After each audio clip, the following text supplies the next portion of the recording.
Hola, ¿qué tal? Soy Ruth Acero Carrillo. En esta ocasión se realizará este video para la materia Seminario de Análisis de los Criterios y Teorías de las Estrategias Didácticas en la unidad 2, Relación entre los componentes de didáctica y las teorías de las estrategias didácticas para promover un aprendizaje desarrollador. Aquí vamos a abordar el tema 2.8, las estrategias didácticas para promover un aprendizaje desarrollador, y el tema 2.9, la comunicación en la dimensión afectiva del proceso docente y su relación directa con los métodos, los medios y las formas. Pues bien, comencemos con el documento del señor llamado Walfredo González Hernández. Él escribió sobre el aprendizaje desarrollador. Él nos habla específicamente de la universidad. Nosotros podemos entenderlo, por ejemplo, yo en mi caso, yo soy maestra de primaria. Todo lo que él está enseñando lo adecuó a la primaria. Él habla sobre las ideas principales del aprendizaje desarrollador, donde expresa 3 ideas clave. La 1 nos dice que no es solo memorizar, que es crecer como persona, que el aprendizaje de verdad debe ayudar a crecer por dentro, no solo repetir como un loro lo que dice el maestro o lo que dice el libro, sino que lo que aprendas realmente te cambie, te haga más inteligente, más curioso y mejor persona, y que incluso la personalidad se va configurando con lo que vamos aprendiendo día a día. En el tema 2 nos habla de la enseñanza que debe ir un paso más adelante. Nos dice que como maestros debemos de tratar de ser inteligentes y que, como decía Vygotsky, que un buen maestro no solo te enseña lo que ya sabe hacer él solo, sino lo que puedes llegar a hacer con un poco de ayuda, y que el maestro incluso está aprendiendo día a día de sus alumnos. Como ejemplo, podemos pensar en una bicicleta. Cuando a un niño lo está ayudando su padre o su madre, siempre lo ayudan sujetándolo, pero hay un momento en el que lo sueltan y el niño solo pedalea. Es lo mismo con el aprendizaje, esta zona de desarrollo próximo que tanto nos habla Vygotsky, donde el maestro apoya al alumno para que pueda aprender, para que pueda lograr las metas, los objetivos propuestos, y hay un momento en el que el discente ya solo puede encaminarse en ese conocimiento y ya lo busca como un concepto mental, pues el hombre piensa por conceptos mentales, entonces ya va adquiriendo más conocimientos. Y ahora bien, ¿cómo se llevan a cabo estas ideas en el trabajo, en la vida real? Pues yo lo que veo es que los conocimientos nos hacen crecer como personas, no solo a los niños, sino también a los maestros. Al organizar un proyecto, investigamos un problema de la comunidad basados en el contexto. En mi caso, yo estoy en una comunidad rural. Hablamos a veces de pescar, porque ahí se utiliza la pesca, la agricultura, la ganadería. Es decir, proyectos que sean para la vida real y siempre tratando de enseñar un paso adelante. No conformarnos con que los alumnos memoricen lo que les decimos o memoricen contenidos, sino plantear retos. Crear un producto inventado incluso, todo basado principalmente en esto, en la pesca, la ganadería y la agricultura, ya que es una comunidad rural. Y los alumnos, me he fijado que usan la creatividad y hacen mucho más de lo que yo me imaginaría, como que para lograr que los proyectos nos salgan bien. Yo considero que los alumnos aprenden en base a las energías que ellos mismos demuestran, al apoyo que se les da, hacen suyo el conocimiento, diseñan una forma como que más fácil. A veces los maestros se las ponemos un poco más complicada y los alumnos como que nos enseñan ellos mismos una forma más fácil de llegar al conocimiento, y siempre estamos aprendiendo de ellos. Ahora bien, ahora hablemos sobre el trabajo de Diana Rosa Martín y el doctor José Herrera. Ellos explican cómo debemos preparar a los profesores de universidad o, en mi caso, de primaria, cómo nos debemos de preparar nosotros para que los estudiantes tengan un aprendizaje desarrollador. Ellos toman ciertas ideas, como por ejemplo dicen que los profesores necesitan una formación especial, que no basta con que se sepa mucho de la materia, en el caso por ejemplo de matemáticas, de español, historia, etcétera, que hay que aprender cómo enseñar de una manera más motivadora para los estudiantes y que los haga creer en que realmente pueden aprender.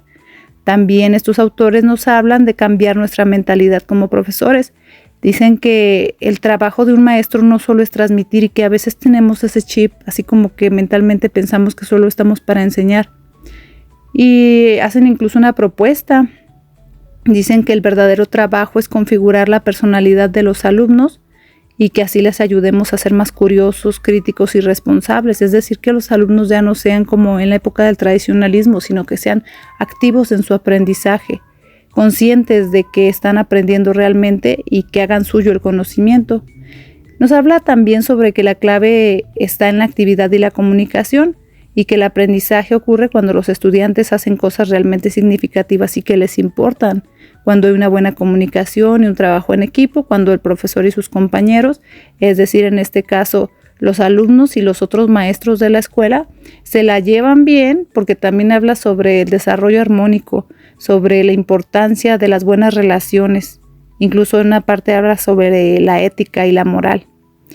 ¿Y cómo lo llevo a la práctica esto en el ambiente laboral?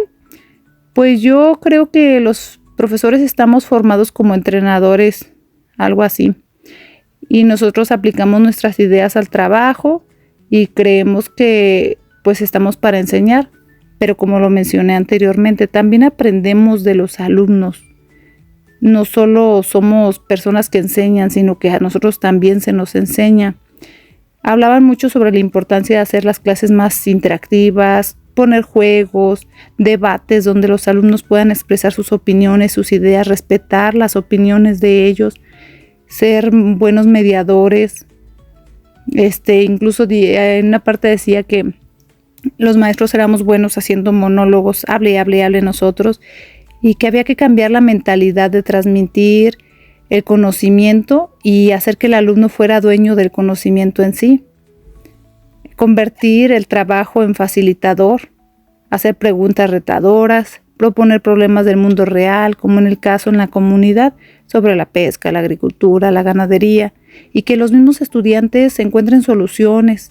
También se hacía mención sobre la importancia de que para los exámenes no solo se memorizara, sino que el maestro diseñara evaluaciones diferentes, como un proyecto, donde los estudiantes crearan un plan, llegaran a cierta conjetura, como que a cierto conocimiento, enlazaran los conocimientos pasados, que el profesor preparara sus clases, que no solo pensara qué temas voy a cubrir, qué voy a decir mañana, cómo voy a comenzar, que en lugar de eso se preguntara a sí mismo, quiero que aprendan mis alumnos, cómo los voy a hacer que investiguen, puedo ser empático, cuál es el propósito de esta clase. Preguntas muy personales en las que había que poner al estudiante en el centro para que se desarrollara y creciera. También hablaban sobre que se necesita que los profesores nunca dejen de aprender, de crecer y de creer en los alumnos. Nos hablaba también del aprendizaje desarrollador. En sí, en general, el tema era el aprendizaje desarrollador, donde decía que un profesor formado para el aprendizaje desarrollador era como un buen director de orquesta que no tocaba todos los instrumentos él solo, pero que sin su guía la música no sonaba bien, no sabían los músicos cuándo seguir o qué era lo que tenían que hacer, que era una pieza importante del profesor, pero que su orquesta, que en este caso son los alumnos, igualmente eran pieza importante, la más fundamental en el proceso de enseñanza-aprendizaje. Ahora bien, sobre el artículo de la profesora María González Polo y el profesor Luis Alberto García González, ellos explicaban los procedimientos didácticos para el aprendizaje desarrollador, las ideas principales que vi en este artículo. Entre ellas destacó el aprendizaje que debe ser activo y reflexivo, donde los estudiantes no solo deben de ser oyentes, sino protagonistas de su propio aprendizaje.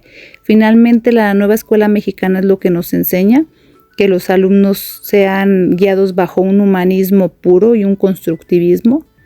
También nos hablaban ellos sobre la importancia de la zona del desarrollo próximo, que era muy sencilla y que los profesores debíamos proponer actividades para que los alumnos siempre fueran a un paso más adelante, para ayudar a crecer día a día, como siendo el maestro una guía solamente y el alumno el conocedor que hacía el aprendizaje suyo. ¿Cómo llevo a cabo estos procedimientos en el trabajo? Pues yo creo que el aprendizaje activo y reflexivo es como la medicina, no solo es teoría. Por ejemplo, a estudiantes de medicina no les hablan sobre, miren, aquí este es el aparato o el sistema circulatorio, digestivo, etcétera, sino que van a laboratorios reales, con cuerpos reales. Es lo mismo con los alumnos.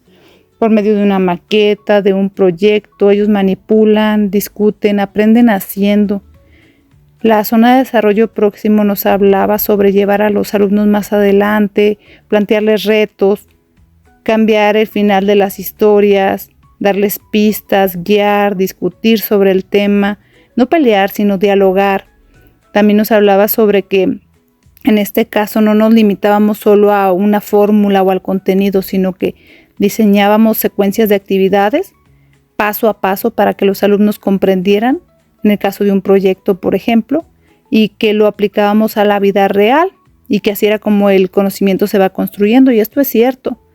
En el artículo mencionaba un ejemplo que era como un edificio en el que poco a poco se iba edificando y que el profesor proponía un problema y daba un tiempo para que el estudiante pensara su propia solución, porque finalmente la inteligencia eso es, solucionar problemas de la vida real.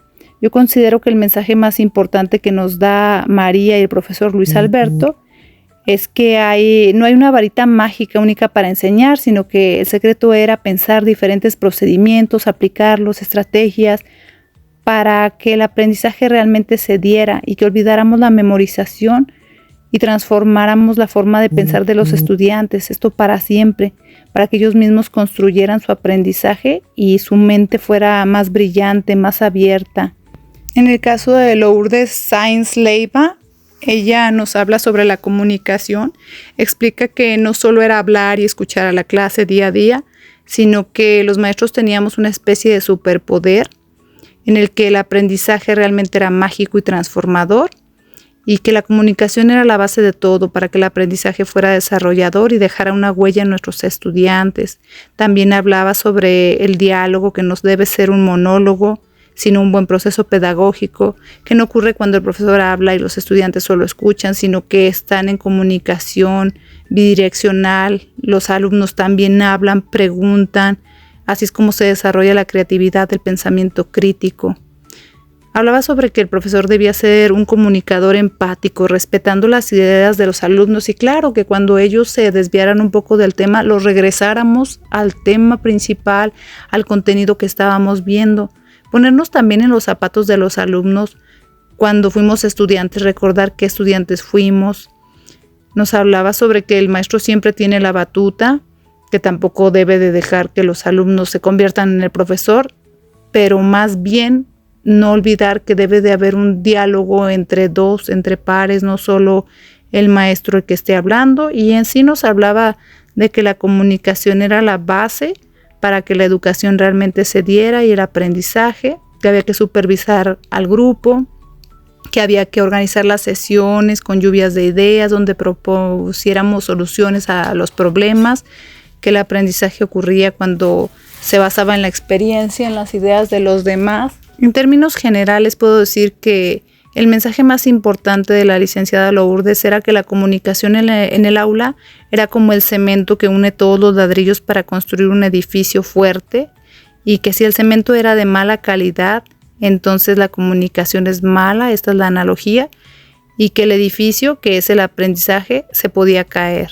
Otro de los artículos disponibles en plataforma hablaba sobre la comunicación, que era el corazón del aprendizaje, que no se trataba solo de explicar temas, también escuchar, entender y conectar con los estudiantes, que un buen profesor no solo hablaba, sino que también escuchaba, que la interacción alumno-docente definía la calidad del aprendizaje y que había que tener confianza y respeto tanto de los estudiantes como de los profesores. Un buen profesor no solo tenía todas las respuestas, sino que acompañaba a sus estudiantes a encontrarlas. Y esto es muy cierto, no hay persona que lo sepa todo en el mundo. Siempre habrá dudas, siempre habrá sesgos, siempre los maestros tendremos que seguir aprendiendo junto con nuestros alumnos. Hablaba sobre la importancia de la comunicación bidireccional, que había que organizar bien los temas, dar confianza y respeto, el aprendizaje colaborativo como base, Daba ejemplos como que el aprendizaje colaborativo era como en una empresa donde los empleados compartían los saberes y aprendían juntos como un equipo, y que también había errores y que eran oportunidades para aprender y para crecer. Entonces puedo decir que las estrategias didácticas para promover un aprendizaje desarrollador, tanto como la comunicación en la dimensión afectiva del proceso docente y su relación directa con los métodos, los medios y las formas, nos habla sobre la comunicación, la paciencia, el buen aprendizaje, el aceptar que no lo sabemos todo, el estar aprendiendo con los alumnos, el respetar las opiniones de ellos, redireccionarlos si ellos están dando respuestas incoherentes o están desviándose del tema, y que el aprendizaje se da día a día, que no es una varita mágica en la que de pronto todos aprenden, sino que es como una semilla a la que se está regando día a día y poco a poco va creciendo.